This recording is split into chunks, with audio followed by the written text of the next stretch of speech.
What's up, guys? This is Mike Mastroni, and I'm here to talk to you a little bit today about what to expect from Volume 2, which is the second installment in our Volume web series, featuring full sections from Boyd Hilder, Brady Tweedy, Eric Bahlman, and Drew Hosselton. Brady Tweedy is, he's got sort of like first section in the video, and his section sort of like almost serves as like the intro to the video. Brady is our newest addition to Volume, and he's just one of Tate and Elf's good friends, and just from going to Salt Lake and hanging out a bunch, I met him, and he just got along with the team really well and everything, and his riding just sort of like speaks for itself, I would say.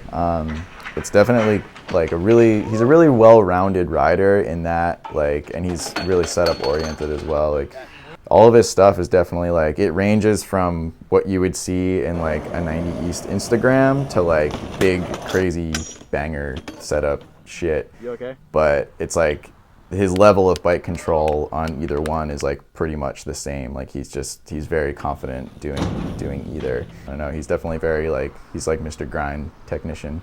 He's not gonna just like do some average bullshit that you can do just to get a clip. There's definitely like some smaller, cooler, jibbier shit, and then there's like some like really crazy hammer stuff, and it's like real techy too. There's definitely a couple things in there where you're gonna be like, what the fuck? Like, so that's a good, well-rounded part for sure.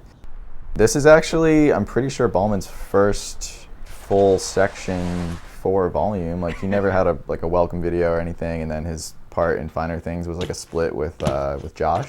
Yeah, I've said this before, but he's very like Energizer Bunny-ish. Like, he just seriously just goes, and it's like, he is really dialed. He just kind of like never stops riding. It's crazy. Yeah, I don't know, as far as like the part, it's cool because I kind of like, if you follow Bahlman on Insta or anything, like, he's very, he's always posting like crazy fucking tornado in Arizona clips, you know what I mean? Like, he's just like always spinning on his back wheel. He's always fucking, I don't know, the way the section is, it's kind of like all that is like towards the end, and then the middle or just the bulk of the section is kind of like, because he does other things too, you know what I mean? Like, it's a very well-rounded part. There's a lot of cool setup use. There's just like riding cool shit that you wouldn't really like see him doing every day, so it's definitely cool.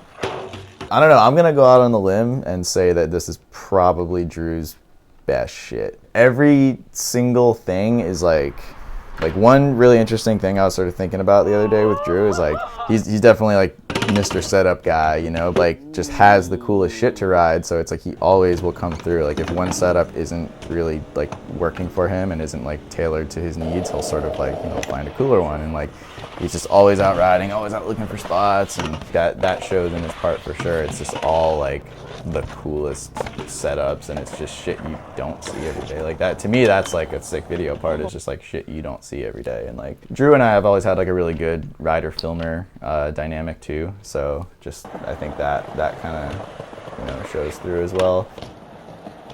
So yeah, and then Boyd finishes off the video, and usually the Australian visa thing, or just when you travel to the US and get a visa, it's 3 months, so he basically had, you know, 3 months to make a section happen. Filming with Boyd was really fucking cool, just because I feel like he's kind of known as, he's definitely like a younger face, he's kind of like just new on the scene in general, but I don't really feel like he's ever had like a legit street section before, and he's like one of those riders that's super versatile, like he's capable of anything. So it was really cool to sort of work on a part with him that's all street, and him sort of like proving what he can do there. I don't know, the best way I could put it is he's almost like an Australian Dennis. Like, he just has that like way of riding his bike that's like, he's very in control, but like, it just looks so easy for him. You know, he's just like this kind of young dude. He's super fun. He's always in a good mood. Like, I'm pretty sure there was only like 1 or 2 things in there that he was actually showed any sort of sign of being scared of.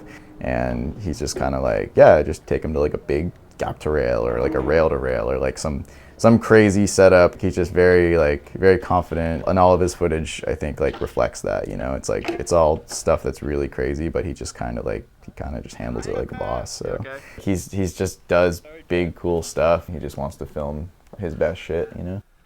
I always just want to make riding look as cool as it possibly can, you know. So I guess if there was any vision going into it, I just kind of wanted to like make it sort of like an easy transition from watching Volume 1 to watching Volume 2, but also sort of like change it up. Like the art direction and all that stuff is like pretty much the same. I don't know, just a lot of like black and white Super 8 stuff. The music's definitely very different than I feel like what people would normally expect from my videos. I like the challenge of like filming, you know, like the weirder the better, like, because it's like I feel like if it's a weird setup or a weird spot, like I could film it in like a weird way. And so yeah, just putting some finishing touches on the credits right now and doing a few more color things. But Volume 2 will be out on December 15th, and you can watch it on the Volume Bikes YouTube page and also right here on radbmx.com.